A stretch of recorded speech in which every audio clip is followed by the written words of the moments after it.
आज की क्लास में हम डिस्कस करेंगे chapter 2 inverse trigonometric function. Class 12th का ये चैप्टर है और जैसा कि हम सब जानते हैं इस बार सीबीएसई का पैटर्न बिल्कुल चेंज हो चुका है। हमारे exams term 1 and term 2 base पर होंगे। हाफ सिलेबस हम कवर करेंगे टर्म 1 में एंड हाफ सिलेबस हम कवर करेंगे टर्म 2 में। टर्म 1 एग्जाम हमारे एमसीक्यू बेस होने वाले हैं और टर्म 2 एग्जाम हमारे सब्जेक्टिव होने वाले हैं। तो ये वाला चीज तो हमारे लिए अभी बाद की बात है। अभी हमें प्रिपरेशन करनी है। नवंबर दिसंबर में हमारे टर्म 1 एग्जाम्स होंगे और टाइम काफी पास आ चुका है। अराउंड 2 मंथ्स रह चुके हैं हमारे पास सिर्फ।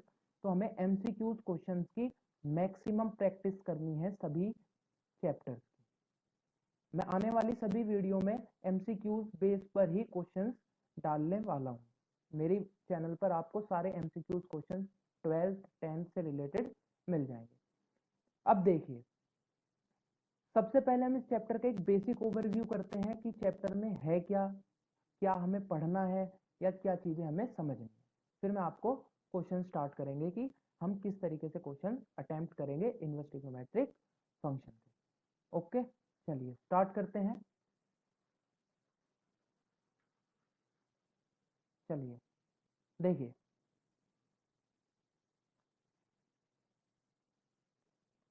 चैप्टर 2 है ये। इसके अंदर हमारा सेकंड एक्सरसाइज कट हो चुकी है। मेन फर्स्ट एक्सरसाइज और उसमें भी हमें क्या स्टडी करना है, प्रिंसिपल वैल्यू। प्रिंसिपल वैल्यू हमें निकालना सीखना है। अगर हमने प्रिंसिपल वैल्यू फाइंड करना सीख लिया तो हम इजीली क्वेश्चन कर पाएंगे, इजीली सोल्व हो पाएंगे। ठीक है, अब पहले में बेसिक देखिए, आपकी ये जो आपको टेबल दिख रही है, ये टेबल इंपॉर्टेंट है, मींस वेरी इंपॉर्टेंट है। Without this table you can't find out the principal value of any of your question.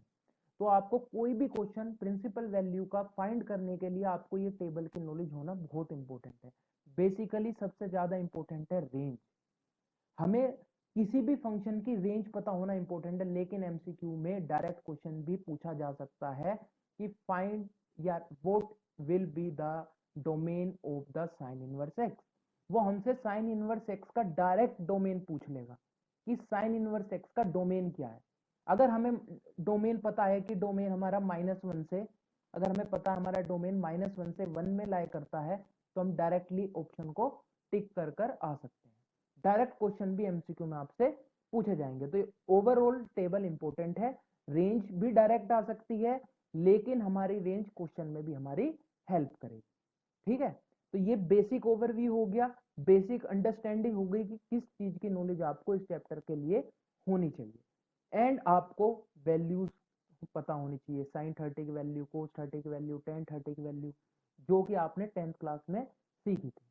ठीक है, इसके अलावा आपको ज्यादा इस चैप्टर में कुछ नहीं करना। मैं क्वेश्चंस डिस्कस करता हूं। कुछ क्वेश्चंस हम आज की क्लास में डिस्कस करेंगे एंड कुछ क्वेश्चंस हम आने वाली नेक्स्ट क्लास में डिस्कस करेंगे। चलिए अब मैं क्वेश्चन डिस्कस करते हैं। तो फर्स्ट क्वेश्चन जो हमारा है वो find the principal value of sine inverse 1/√2। तो हमारा फर्स्ट क्वेश्चन ही प्रिंसिपल वैल्यू के बेस पर है। तो फर्स्ट क्वेश्चन में वो हमसे पूछ रहा है कि साइन इनवर्स 1/√2 की वैल्यू क्या होगी। ठीक है, तो y इक्वल्स टू क्या होगा, y equals to sine inverse 1/√2। हम इसको y के इक्वल लेट कर लेंगे। यहां पर हमारा एक तरीके से y प्रिंसिपल वैल्यू, अगर हमने y की वैल्यू फाइंड आउट कर ली तो हमने इसका मतलब प्रिंसिपल वैल्यू को फाइंड कर लिया। सबसे पहले हम क्या करेंगे, हमें इस साइन इनवर्स को इक्वल के इस तरफ ट्रांसफर करना है। तो ये क्या हो जाएगा, साइन y इक्वल्स टू 1/√2। ठीक है, अब क्या होगा, अब हम चेक करेंगे कि 1/√2 वैल्यू कहां पर होती है। तो साइन में कहां पर वैल्यू होती है 1/√2, साइन π/4। साइन π/4 का मतलब है कि साइन की वैल्यू 45 डिग्री पर 1/√2 होती है। यहां से वैल्यू हम निकालेंगे तो π/4 आ जाएगी। लेकिन ये वैल्यू तभी इसकी प्रिंसिपल वैल्यू मानी जाएगी अगर ये इसकी रेंज को सेटिस्फाई होगी। और रेंज इसकी कहां से कहां तक लाई करती है, -π/2 से π/2 तक। अब क्या ये मेरी π/4 वैल्यू π/2 -π/2 और π/2 के बीच में आ रही है? बिल्कुल सही आ रही है, क्योंकि ये वैल्यू -90 से 90 और 45 डिग्री इन दोनों वैल्यू के बीच में आएगा, तो मेरा आंसर करेक्ट है। तो मेरा ऑप्शन कौन सा करेक्ट हो जाएगा? Option A. तो मेरे π/4 first option is the right answer. ठीक है, अब इसी तरीके से हम क्वेश्चंस नेक्स्ट डिस्कस करेंगे सेकंड। ठीक है, सेम इसी तरीके का क्वेश्चन है सेकंड भी, हमें प्रिंसिपल वैल्यू मेजर करनी है, लेकिन चलिए करते हैं, वो तो करके ही पता चलेगा कि इसमें क्या थोड़ा सा क्वेश्चन के अंदर चेंज है। देखिए सेकंड क्वेश्चन अगर देखें तो इसमें भी हमें प्रिंसिपल वैल्यू निकालनी है, और हमारी y की वैल्यू क्या है? y equals to cos inverse minus √3/2। यहाँ पे हमें फंक्शन दिया हुआ है कोस इनवर्स माइनस √3/2 की वैल्यू हमें फाइंड करनी है। ठीक है, अगर हम y की वैल्यू फाइंड करने के लिए सबसे पहले हम कोस इनवर्स को सेम करेंगे। क्या करेंगे? हम इस कोस इनवर्स को इक्वल के इस साइड ट्रांसफर करेंगे, and cos y will be equals to minus के √3/2। अब सेम हम नेगेटिव साइन को भी यहाँ पर नहीं देखेंगे, हम सिर्फ मेजर करेंगे कि √3/2 वैल्यू कोस की कहां पर होती है। क्या मेजर करेंगे? कि कोस की √3/2 वैल्यू कहां पर होती है। तो ये वैल्यू कहां पर होती है? कोस 60। तो कोस y इक्वल्स टू माइनस के, ये नेगेटिव अंदर आएगा माइनस के साथ ही, माइनस के π/6। अब देखिए कोस इनवर्स की जो वैल्यू होती है वो लाई कहां से कहां तक करती है? इंटरवल क्या है हमारा? 0 से π। 0 से π के बीच में वैल्यू लाई करेगी, लेकिन ये वैल्यू नेगेटिव आ रही है, तो हम इस वैल्यू को direct y equals to minus के π/6 नहीं लिखेंगे। ठीक है, यहाँ पर हम डायरेक्ट 0 से कोमा पाई में हमारी वैल्यू लाई नहीं कर रही, तो -π/6 हमारा आंसर नहीं होगा। तो आंसर निकालने के लिए आपको ये नॉलेज होनी चाहिए, अगर कोस की वैल्यू कभी भी नेगेटिव आती है, याद रखने वाली बात है, सुन लो, अगर कोस की वैल्यू कभी भी नेगेटिव आती है प्रिंसिपल वैल्यू में, तो हम उस वैल्यू को क्या लिखेंगे? y equals to pi minus π/6। यहाँ पे हमारी π/6 थी, तो हमने पाई में से π/6 को माइनस कर दिया। अगर कोई और वैल्यू होती तो पाई में से हम उस वैल्यू को माइनस कर देते। तो यहाँ से y इक्वल्स टू हमारा कितना आ गया? 5π/6। तो हमारा ऑप्शन कौन सा करेक्ट हो गया? C option is the right answer for your second question. ठीक है, समझ आ गया? अगर आपको कभी भी कोस की वैल्यू नेगेटिव में दिखती है, हमारी कोस की वैल्यू नेगेटिव आ रही है, तो हम सीधा जो हमारी आंसर नेगेटिव वाली वैल्यू आ रही है उसको हम पाई माइनस करके लिख देंगे, और उसको सोल्व करके जो हमारा आंसर आएगा वो हमारा करेक्ट आंसर हो जाएगा। तो हमारा आंसर इसका क्या करेक्ट था? 5π/6। ठीक है, अब नेक्स्ट क्वेश्चन देखते हैं। क्वेश्चन थोड़ा सा चेंज है, ठीक है, बट हम इसको थोड़ा सोल्व कर सकते हैं। जैसे कि हमारी वैल्यू क्या है, हमें क्वेश्चन दिया हुआ है y equals to cosec inverse 2/√3। देखिए ये कोसेक की टर्म में दिया हुआ है, तो आप इसको टेंशन लेने की जरूरत नहीं है। आप साइन कोस टेन के बेस पे, कोसेक का रिवर्स होता है साइन, तो इस क्वेश्चन को मैं साइन में चेंज कर लेता हूँ। y equals to sine inverse √3/2।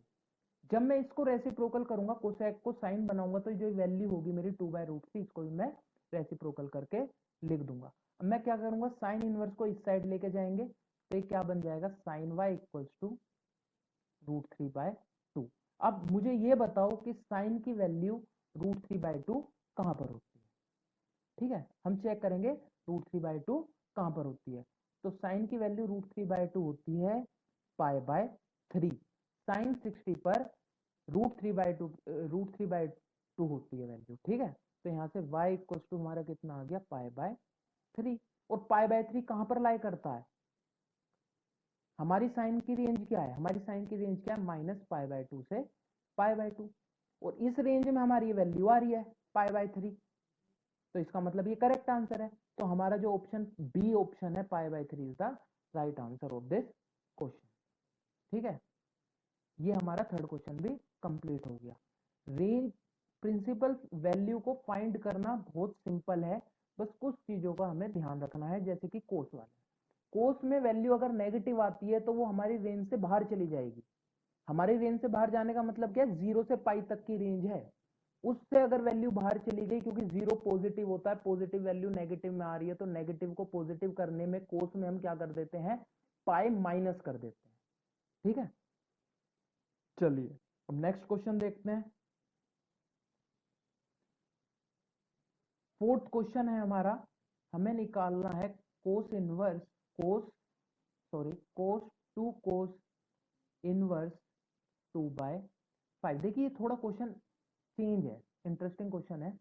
यहां पर हम लेट कर लेते हैं x equals to cos inverse 2/5। ठीक है, हमने इसको x लेट कर लिया पूरी वैल्यू को, तो इसकी जगह पर मैं x लिख सकता हूं। इसका मतलब मेरा यहाँ पे क्या फॉर्मूला बन गया, कोस 2x बन गया। अब कोस 2x को मैं क्या लिख सकता हूँ, आइडेंटिटी लगा सकता हूँ 2 कोस स्क्वायर x माइनस 1 की।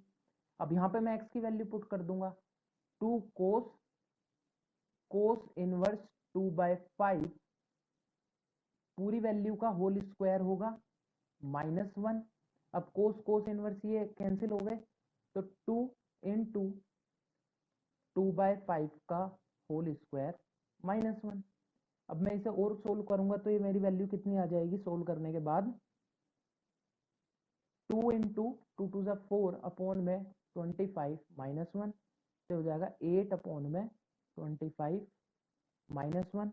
और इसको अगर हम आगे सोल्व करेंगे तो हमारा आंसर क्या आ जाएगा, -17/25। तो हमारा आंसर कितना आ गया, -17 अपॉन में 25 हमारा करेक्ट आंसर आ गया। तो -17/25 हमारा option D is the correct answer of this question. ठीक है, अब नेक्स्ट क्वेश्चन डिस्कस करते हैं। देखिए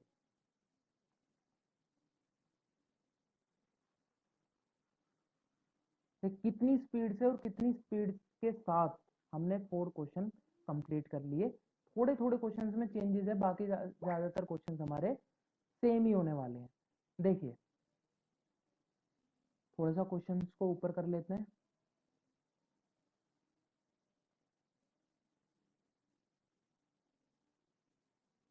नेक्स्ट क्वेश्चन देखिए, फिफ्थ क्वेश्चन है,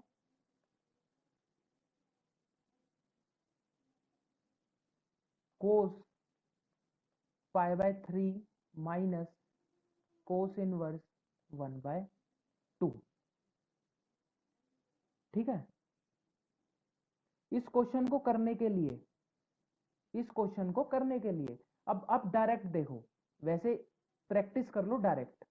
अब कोस π/3 हम चेक करेंगे, कोस की वैल्यू 1/2 कहां पर होती है, कोस की वैल्यू 1/2 कहां पर होती है, कोस की वैल्यू 1/2 हमारी π/3 पर होती है, और π/3 0 से पाई के बीच में लाई करेगा, क्योंकि कोस का इंटरवल 0 से पाई है, और 0 से पाई के बीच में π/3 लाई करेगा। तो इस पूरी की वैल्यू कितनी हो गई, π/3 हो गई। हमें तो एमसीक्यू करने, हमें वहां पैटर्न तो दिखाना नहीं है करने का। तो π/3 में से π/3 गए 0, तो ये बच गया cos 0, और cos 0 की वैल्यू क्या होती है हमारी, 1 होती है। तो इसका आंसर मेरा क्या आ गया, 1। तो हमारा ऑप्शन सी करेक्ट हो गया, ऑप्शन सी करेक्ट हो गया। फिर से मैं रिपीट कर रहा हूं, यहां पे हमारा क्वेश्चन दिया हुआ है कोस इनवर्स, देखिए हमें दिया हुआ है कोस π/3 माइनस कोस इनवर्स 1/2। अब हम कोस इनवर्स 1/2 का मतलब होता है, हम 1/2 वैल्यू देखेंगे कहां पर होती है कोस के अंदर, वो π/3 पर होती है, मींस 60 डिग्री पर होती है। ठीक है, अब हम चेक करेंगे कि 60 डिग्री तो 0 से पाई बाई के बीच में आता है, तो इसकी डायरेक्ट प्रिंसिपल वैल्यू, मतलब हम कोस इनवर्स 1/2 की जगह हम क्या लिख सकते हैं, π/3 लिख सकते हैं। क्या लिख सकते हैं, π/3, और π/3 में से π/3 माइनस हुए तो कोस 0 आ गया, और कोस 0 की वैल्यू क्या होती है, 1। तो हमारा ये वाला क्वेश्चन भी कंप्लीट हो गया। चलिए अब नेक्स्ट क्वेश्चन देखते हैं इसी के साथ।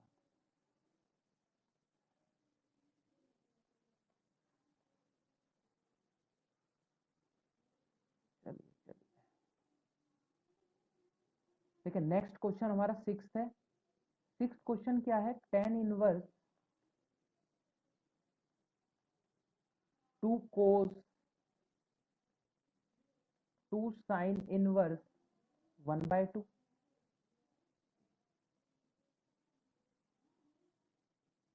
ठीक है, अब हम हमेशा सोल्व करते हुए राइट हैंड साइड से लेफ्ट हैंड साइड की तरफ को जाएंगे। इस टाइप के क्वेश्चन में हम क्या करेंगे, सॉरी, राइट हैंड साइड से लेफ्ट हैंड साइड की तरफ को हम सोल्व करते हुए क्वेश्चंस को जाएंगे। इसमें अभी हमने लास्ट वाले क्वेश्चन में भी यही क्या, पहले मैंने राइट हैंड साइड सोल्व की, फिर हम लेफ्ट हैंड साइड की तरफ मूव किए। तो अब हम इस क्वेश्चन में भी हम क्या करेंगे, सबसे पहले राइट हैंड साइड को सोल्व करेंगे और राइट हैंड साइड को सोल्व करने के बाद हम लेफ्ट हैंड साइड की तरफ बढ़ते चले जाएंगे और हमारा इस तरीके से क्वेश्चन सोल्व भी हो जाएगा। अब देखिए क्वेश्चन में क्या है, सबसे पहले इसको सोल्व करो। अब साइन इनवर्स 1/2 वैल्यू चेक करो कहां पे होती है। बाकी क्वेश्चन हम ऐसे ही लिखेंगे, हमें बाकी क्वेश्चन को चेंज नहीं करना। 2 इंटू, अब साइन इनवर्स 1/2 बोल रहा है वो। अब साइन इनवर्स 1/2 वैल्यू कहां पर होती है, π/6 पर होती है। कहां पर होती है, π/6 पर। π/6 पर साइन की वैल्यू 1/2 होती है और π/6, और साइन का इंटरवल क्या है हमारा, साइन का इंटरवल क्या है, देखो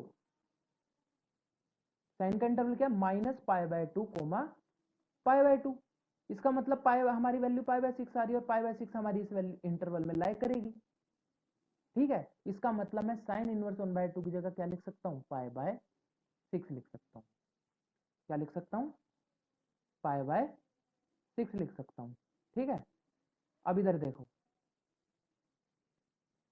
अब इसे हम सोल्व करेंगे। ये 2 1 जा 2 3 जा, तो हमारे सोल्व करके क्या आ गया, tan इनवर्स 2 cos π/3।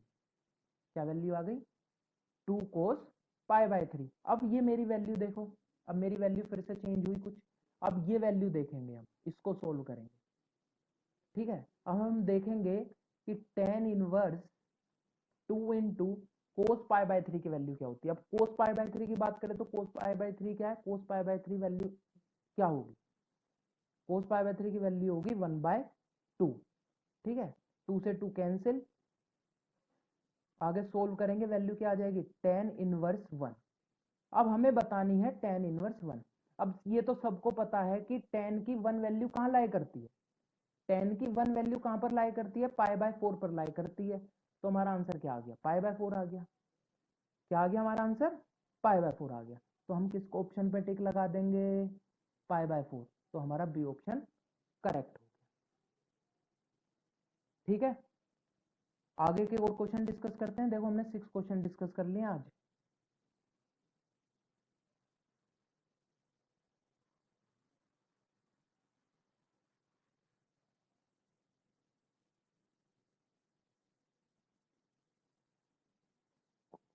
देखिए इस क्वेश्चन में हमें क्या करना है, find the principal solution of cos inverse cos 7π/6। ये भी हमारा इसी तरीके का क्वेश्चन है, तो आपको भी सोल्व करने आ गए होंगे, मेरे साथ साथ आप भी ट्राई करो। ठीक है, नोटबुक ओपन करके बैठ जाओ, ओपन कर लो, सिर्फ देखना नहीं है, साथ के साथ सोल्व करो। ये हो गया y equals to cos inverse cos 7π/6। इसमें भी देखो, इतने बड़े क्वेश्चन को देख के घबराना नहीं है, हमें क्वेश्चन को देख के घबराना नहीं है।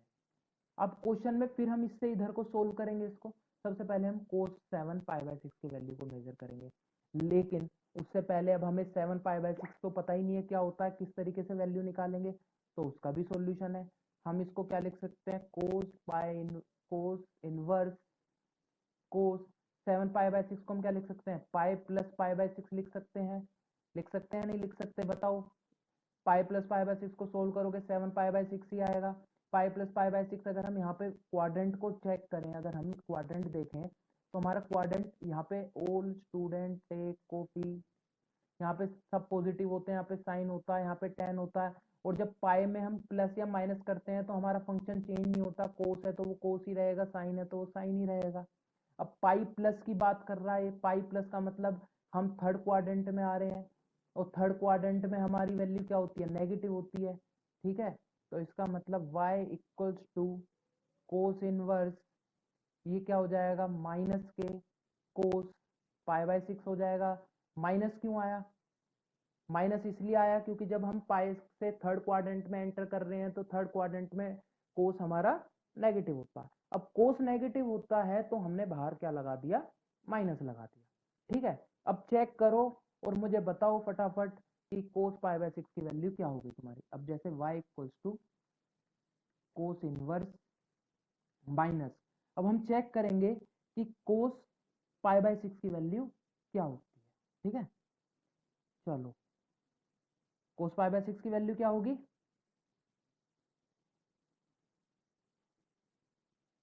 कौन बताएगा?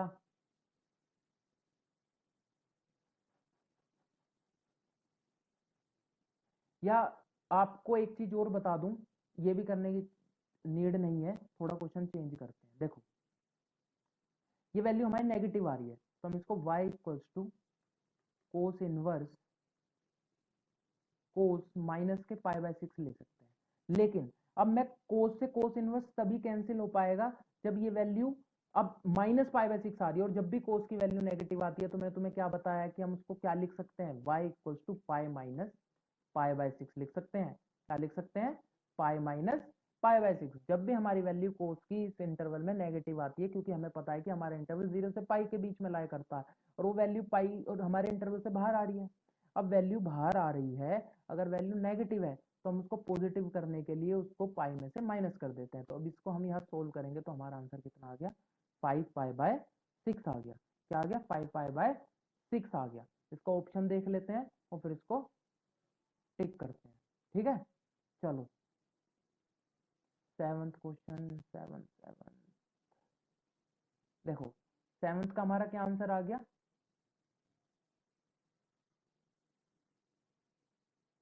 5π/6 इज द करेक्ट आंसर। ठीक है, अब एट्थ क्वेश्चन देखते हैं। देखो एट्थ क्वेश्चन में भी हमें वैल्यू फाइंड करनी है, साइन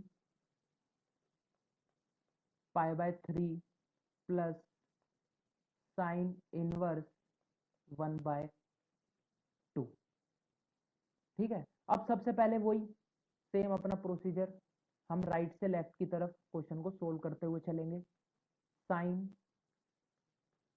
π/3 प्लस साइन इनवर्स, अगर हम चेक करें वैल्यू साइन इनवर्स 1/2, 1/2 वैल्यू कहाँ पर होती है, क्या चेक करेंगे, साइन 1/2 वैल्यू कहाँ पर होती है, π/6 पे होती है। अब डायरेक्ट π/6 मैंने क्यों लिख लिया, क्योंकि मुझे पता है साइन इनवर्स का इंटरवल -π/2 से π/2 के बीच में लाया करता है, और हमारी वैल्यू भी -π/2 से π/2 के बीच में आ रही है, तो मैंने इस पूरी वैल्यू की जगह डायरेक्ट क्या लिख लिया, π/6 लिख लिया। अब हम इन दोनों को क्या करेंगे, ऐड करेंगे। तो यहाँ पे सोल्व करेंगे तो देखो सिंपल डायरेक्ट है, साइन ये क्या है 30, ये क्या है, ये क्या है 60, ये क्या है 30, और 60 प्लस 30 कितने होते हैं, 90 होता है। तो सीधा हमने π/2 लिख दिया, और साइन π/2 की हम वैल्यू फाइंड करेंगे तो क्या होती है, 1 होती है। साइन π/2 की वैल्यू क्या होती है, 1। तो हमारा ऑप्शन कहाँ है, 1, डी ऑप्शन। तो हमारा डी ऑप्शन क्या हो गया, करेक्ट हो गया। डी ऑप्शन हमारे क्या हो गया, करेक्ट हो गया। चलो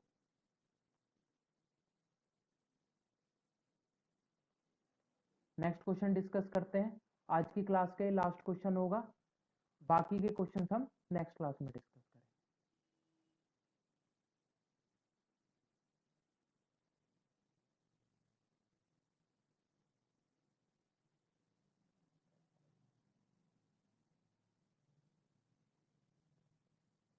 इसमें हमें फाइंड करना है, क्वेश्चन थोड़ा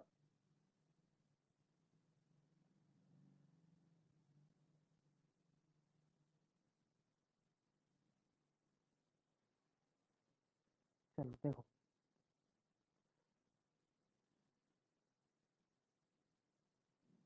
नाइन्थ में हमें वैल्यू फाइंड करनी है tan इनवर्स -1 की।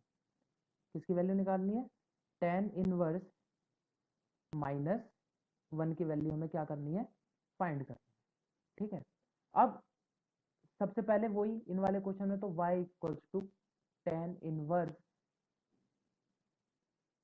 -1, tan इनवर्स को इस तरफ ट्रांसफर कर देंगे, क्या हो जाएगा tan y इक्वल्स टू -1।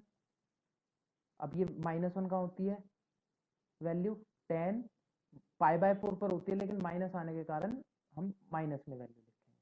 अब हम इसके लिए सबसे पहले कि नेगेटिव में वैल्यू लेंगे नहीं लेंगे, होगी नहीं होगी, हमें 10 का क्या पता होना चाहिए, इंटरवल पता होना चाहिए। अब रेंज क्या, बेसिकली रेंज क्या होती है, ओपन इंटरवल -π/2 π/2। सही बात है। अब नेगेटिव मतलब -90 से 90 के बीच में -45 तो आएगा ही आएगा। इसका मतलब मेरी यहाँ पर वैल्यू कितनी आ गई, माइनस के π/4 आ गई। क्या आ गई, माइनस के π/4। तो सीधा मेरा ऑप्शन ए करेक्ट हो गया। ठीक है। अब लास्ट क्वेश्चन 10th क्वेश्चन में सेल्फ करना है आप सबको, और मुझे कमेंट बॉक्स में उसका आंसर बताना है कि हमारा आंसर कौन सा होगा। ठीक है।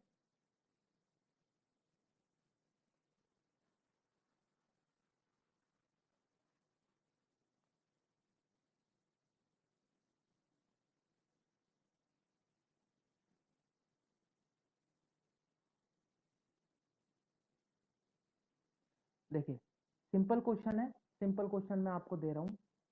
10th क्वेश्चन, साइन इनवर्स -1/2 की वैल्यू क्या होगी। Option A π/3, option B -π/3, option C π/6 and option D -π/6। इसका आंसर आपको मुझे कमेंट बॉक्स में देना है।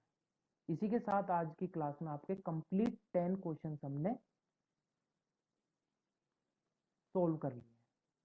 ठीक है, 10 क्वेश्चन हमने क्या कर लिए हैं, सोल्व कर लिए। 10th क्वेश्चन पूरे कंप्लीट।